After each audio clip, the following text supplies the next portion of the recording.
Um ídolo nacional, campeão respeitado em todo o mundo, uma carreira vitoriosa no milionário mundo do MMA e uma vida tranquila fora do octógono.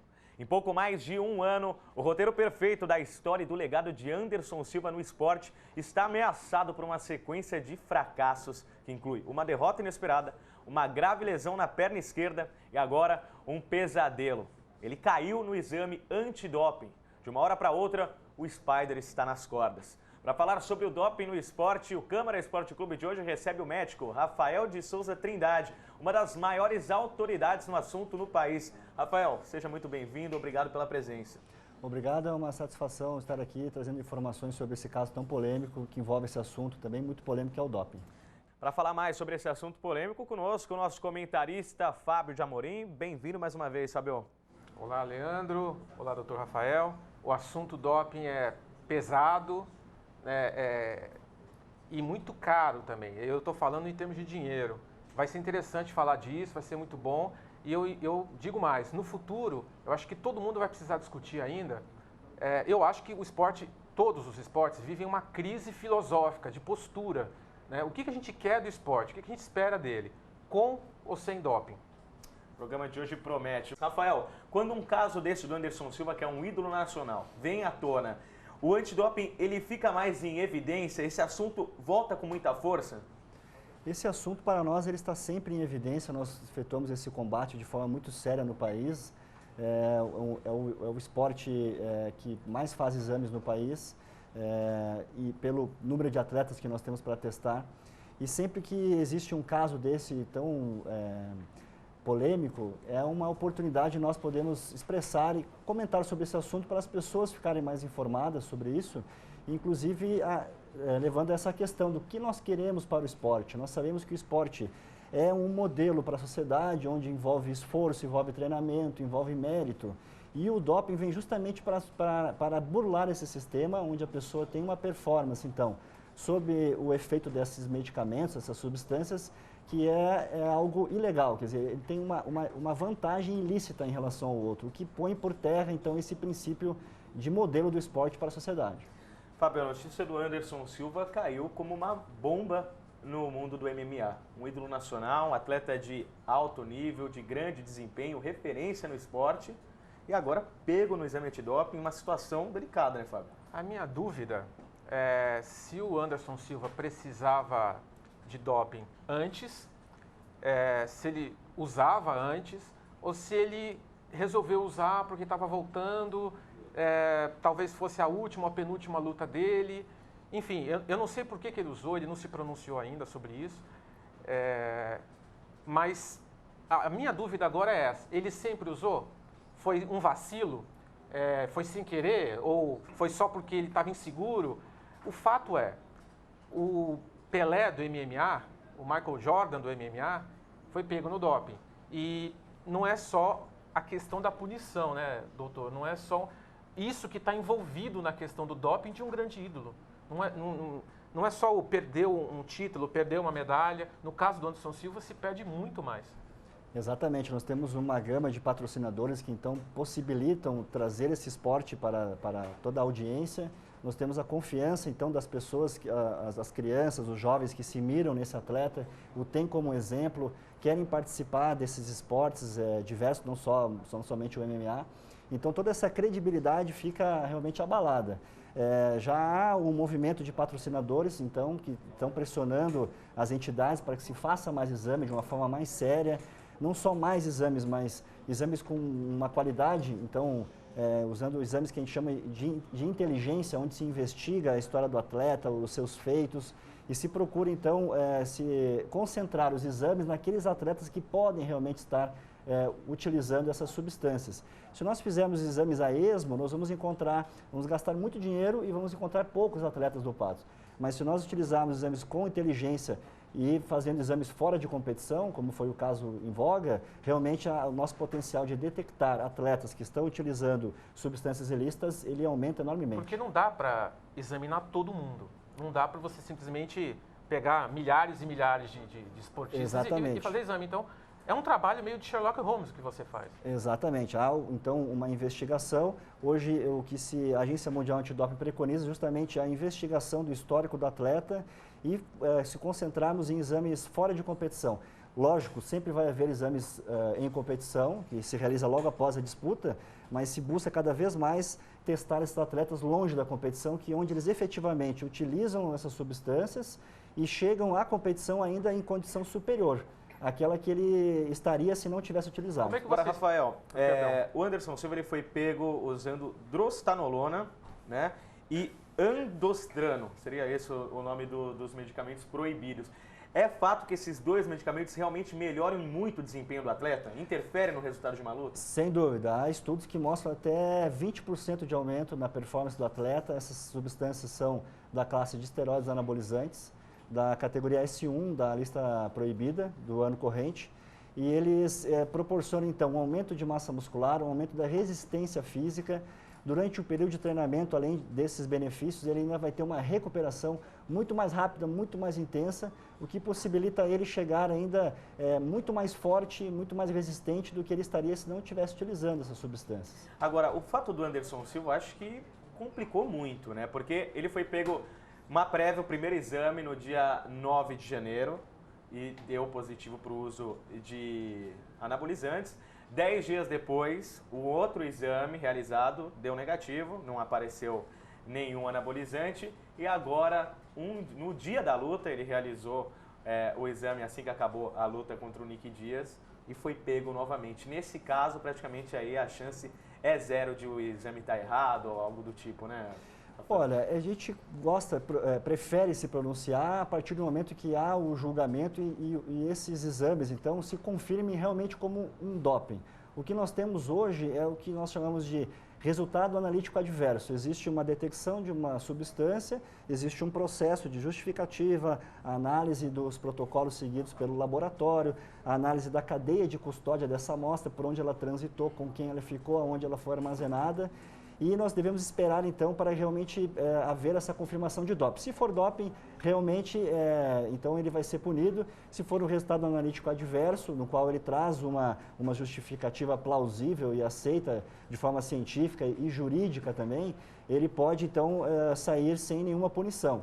Agora, realmente, com 2 exames positivos, apesar do exame em competição ainda não ter sido divulgado quais as substâncias, ou a substância ou as substâncias, claro, ele realmente se constitui um agravante. O interessante é que esse exame primeiro, fora de competição, 10 dias depois já não estava mais detectável, né? Então a gente pensa que realmente houve aquele período onde a substância vai sendo metabolizada pelo organismo e fica mais difícil para o laboratório detectá-la. Agora, uma coisa que não entra na minha cabeça, eu acho que muita gente não consegue entender, o atleta sabe que depois da luta ele vai passar por um antidoping. E ele sabe que usou uma substância irregular. Na maioria dos casos, vamos colocar em 90% dos casos, às vezes o atleta realmente não tem culpa. Existe uma maneira de mascarar esse resultado, por isso o atleta confia tanto, se dopa e depois vai para o exame confiante de que não vai ser pego? Existe uma maneira de mascarar esse resultado, Rafael? Existem substâncias mascarantes, né, que vão tornar mais difícil para o laboratório detectar aquela substância que ele utilizou com o intuito de doping. Por exemplo, existem métodos físicos, onde o atleta, na hora da coleta da urina, ele vai trazer um recipiente. Existe no comércio internacional próteses penianas, por exemplo, no caso de um homem, onde o atleta consegue colocar a urina de uma outra pessoa, supostamente limpa. Então, na hora da detecção, se o oficial de controle de doping não estiver muito atento, ele pode sim passar uma urina de uma outra pessoa que está limpa.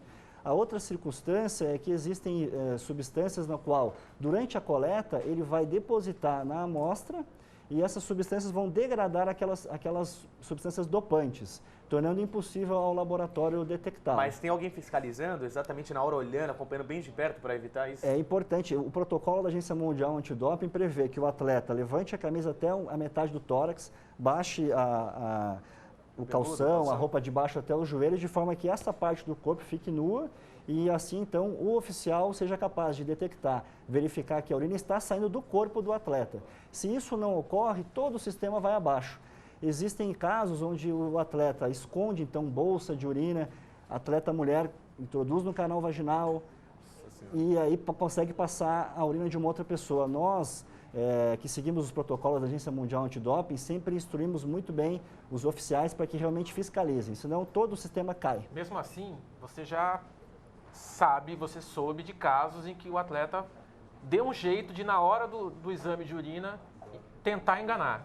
Mas foi pego. Você tem uma história dessa? Tenho. Um colega brasileiro, num campeonato mundial na Malásia, anos atrás, teve uma dificuldade para fazer com que o atleta estrangeiro cumprisse com o protocolo, baixasse a roupa, levantasse a camiseta.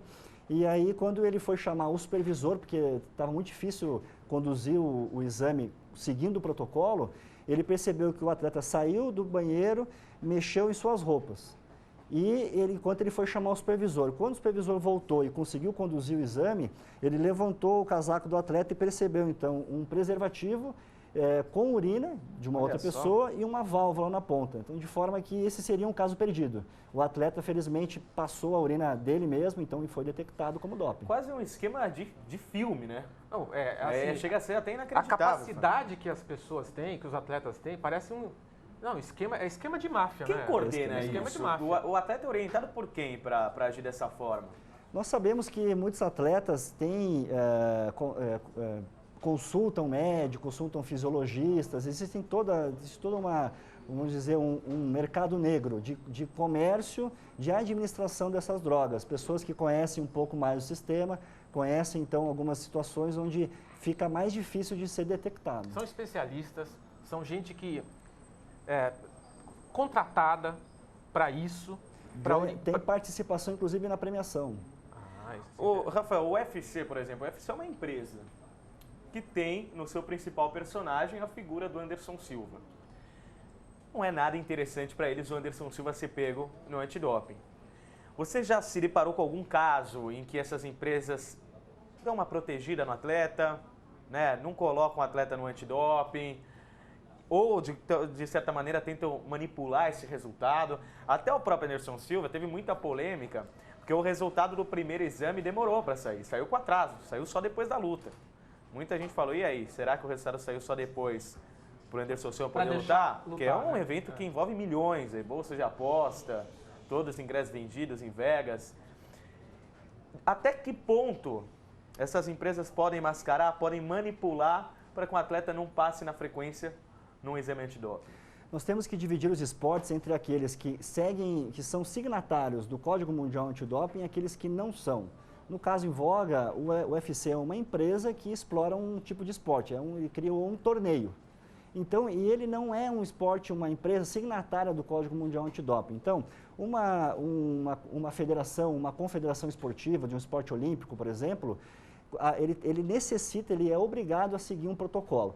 Quando um resultado é divulgado por um laboratório, ele é informado a equipe que fez o exame, a federação esportiva relativa àquele esporte e a Agência Mundial Antidoping. Quer dizer, são três elos que, se vamos dizer que realmente haja uma intenção de tentar não divulgar aquilo lá, o outro vai divulgar. E aí vai vir à tona, então, que houve algum tipo de proteção, não é? Mas é importante salientar que o UFC ele não é signatário do Código Mundial Antidoping, então essas circunstâncias elas ficam um pouco mais nebulosas. É difícil de dizer que houve uma intenção ou não. É incomum um resultado demorar tanto, embora não seja impossível disso acontecer. Então fica aquela circunstância de um esporte que não é signatário, não segue um protocolo, então realmente pode haver algum tipo de interesse nisso. Mas você já teve casos na sua profissão que o atleta foi pego num ano e no outro não passou por antidoping, não foi convidado por nenhuma vez a fazer o teste? Já aconteceu sim, já aconteceu, é verdade. É uma situação delicada. A quem você atribui isso, Rafael? Eu atribuo a indústria do entretenimento? Eu acredito no seguinte, o controle de doping, ele necessita ser feito para defender os valores do esporte, defender a saúde do atleta. Você veja bem, um atleta que está acostumado a ganhar, de repente ele tem uma lesão, ele passa a fazer marcas inexpressivas, sofre pressão dos patrocinadores, tem compromissos financeiros, está acostumado com um status econômico, de repente ele vê isso caindo, ele tem a tentação, sim, de usar uma substância dessa. Ocorre que, inclusive, a Federação Internacional de Futebol divulgou recentemente que muitos resultados estão sendo manipulados pela máfia. Então, quer dizer, não é só uma questão específica do atleta. Existe o atleta, o staff, as pessoas, a família, os familiares, o esporte, os presidentes dessas entidades que comandam esses esportes. Existe também a máfia por trás, né? Então, não é só compra de árbitros, compra de goleiros. A máfia é para prejudicar o atleta? Não para prejudicar o atleta, mas sim para obter o dinheiro do atleta, que ele vai vencer, então ele vai trazer um valor econômico. Maradona, em 1994, na Copa dos Estados Unidos, que o Brasil conquistou o tetracampeonato, foi pego e falou que foi manipulado, meteu a boca na FIFA. Como que você enxerga esse caso, Rafael? No caso do Maradona, o caso anterior à criação da Agência Mundial Antidoping. Então, naquela ocasião, cada federação tinha o seu próprio código, o seu próprio protocolo, não é? E realmente cai numa situação parecida com essa atual. Um grande ídolo, recordista de gols, enfim, de jogadas, que cai numa situação de doping, que foi usado uma droga social, não é? No caso, a cocaína.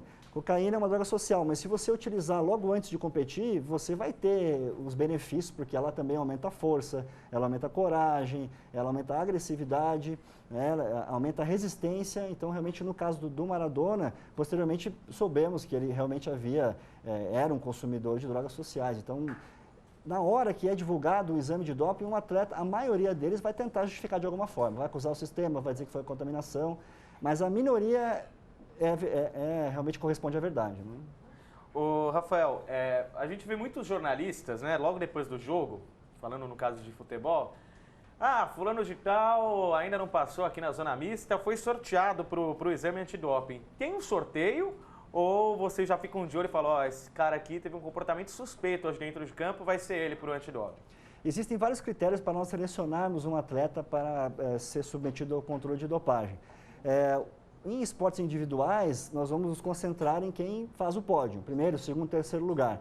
Eventualmente, nós vamos um pouco mais além dessas posições, porque sabemos que atletas muitas vezes diminuem o ritmo para ficar um pouco mais atrás, poder pontuar, né, divulgar o seu patrocinador, mas ter uma chance menor de ser detectado, né, de ser, digamos, selecionado para o exame.